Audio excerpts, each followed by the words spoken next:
What's going on, YouTube? Thanks for tuning into the channel. It's your boy Devin Coates, coming to you with another mastery review. So this is chapter 4, acquiring social intelligence.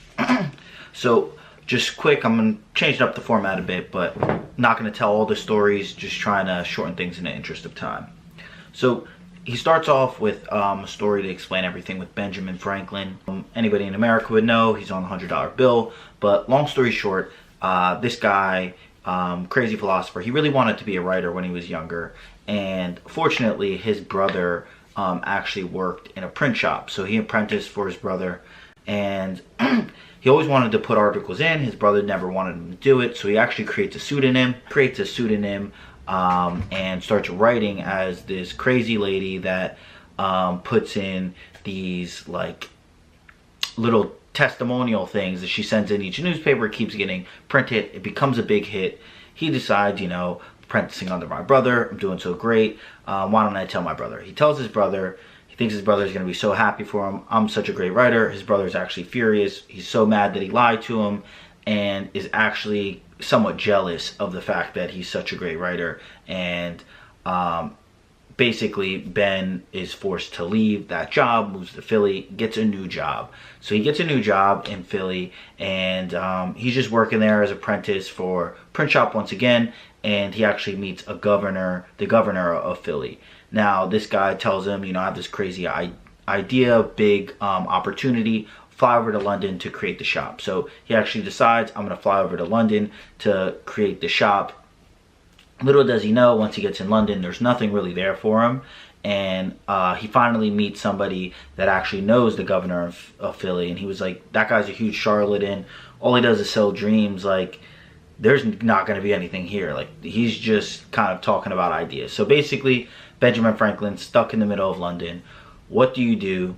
So he gets a job in London, just doing some kind of factory work or something like that. Basically, they're at this work. They had this leisurely lunch, I guess, pool where they all pitched in. They all had beers. They all drank. They all had fun. And basically, Ben doesn't drink, so he's like, I'm not participating to the pot. They kind of express their frustration with that, like that everybody does it. It's kind of the culture. He still says no. Then he starts to find out that pieces of his work are being sabotaged, and it kind of makes him feel like he's going crazy. He double checks it. He knows he's not leaving his work like that, but it keeps turning up, and he's about to lose his job. Then he decides, all of these things are happening to me. I'm obviously reading people wrong.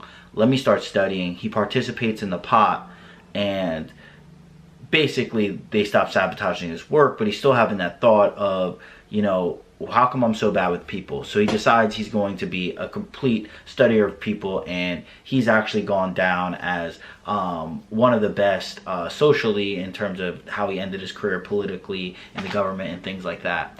And really, this is all because he started to see people as they are and not how he wanted to see them. And this is what Robert Greene actually coins, the naive perspective. The naive perspective is your own inward projection of how you think someone is, as opposed to how they actually are. And now you need to gain specific knowledge about people to be effective. And when you gain this specific knowledge, you'll have the ability to finesse yourself through those different situations and not find yourself for years messing up like Benjamin Franklin did.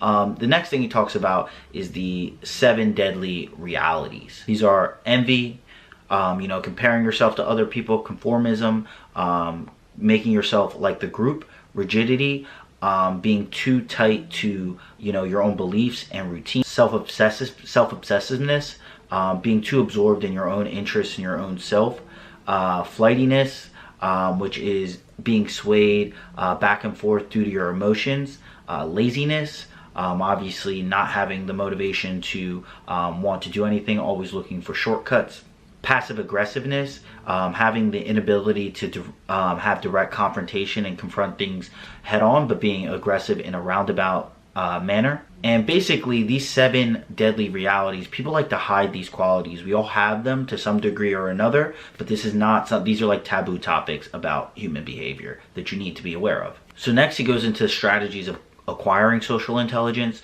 Now, I'm going to be honest, I'm going to cut out a lot of the stories and really just go through the different bullet points, because those other videos are a little bit. First is speak through your work. So this is really, and if you want to take it to other Robert Greene books, it's kind of like winning through, always winning through action and never through argument.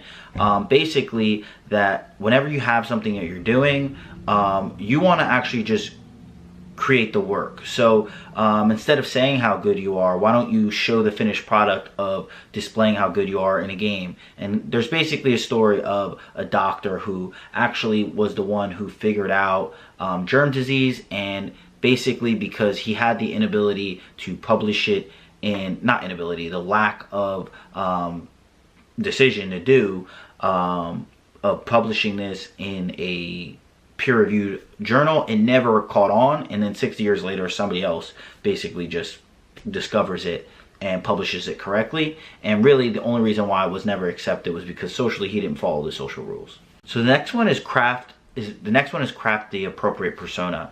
So the story he really goes into is Teresita Fernandez. I really like this story, but basically what this is all about is that in the arena that you're in, you need to, craft something, a person that you can be.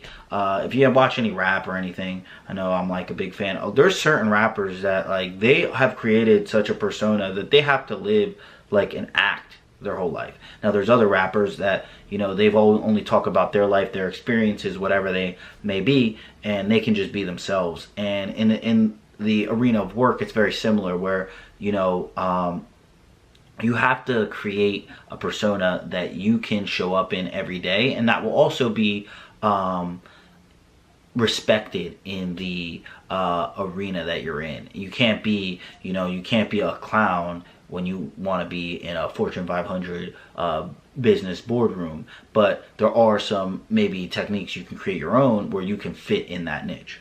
I mean, we all wear masks in public, and really what you're doing is just taking this to a more conscious approach, because the way people see you, whether you like it or not, is very important, and you want to be in control of this and use this to fit your needs in the long run. The third one is seeing yourself as others see you. Now this is something that's very important. We all like to believe we are a certain way, and sometimes we actually don't see how we're coming off. And this is actually something that happened to me recently. Sometimes I speak a little aggressively in my personal life, and then I've noticed that other people, I can tell by the way they're reacting. I'm like, oh, where I wouldn't take that way, they might take it that way. And then sometimes I just talk a lot. But the story that he's using here was Temple Grandin. She was severely autistic and actually became very successful, a great speaker, and somebody who can really contribute in the world. And really this took a lot, because she had so much trouble in all of her work experience because she didn't have that ability to communicate.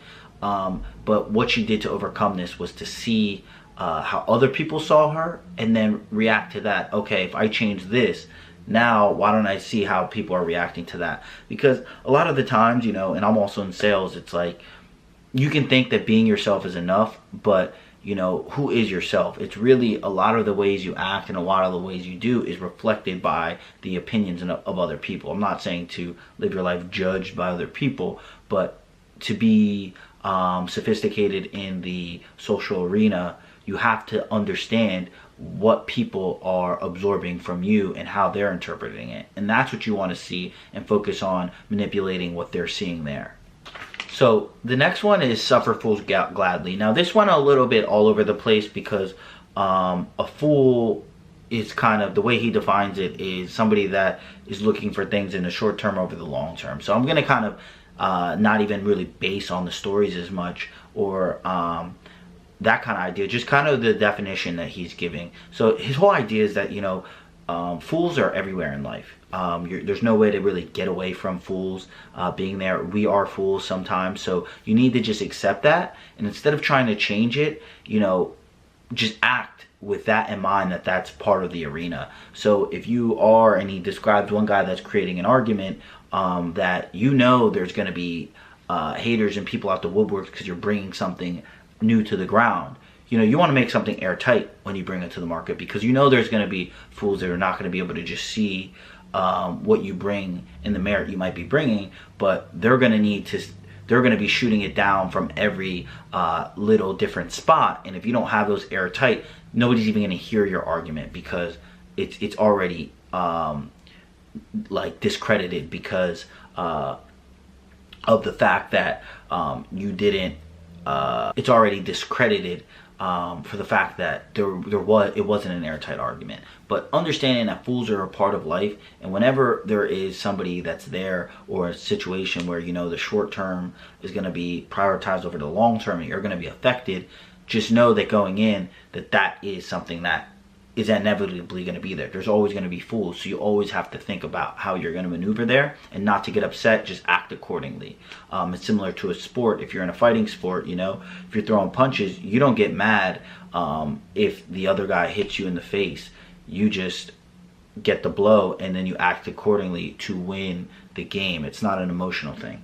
The only reversal to this really wasn't advised. He gave a story about Paul Graham, who basically he set it up where, instead of, you know, he didn't really like the social arena, so he always worked on small startups, but he's a very successful entrepreneur. But it's pretty hard to gain mastery through a system where you're not interacting with people, because everything is really bound in a social context.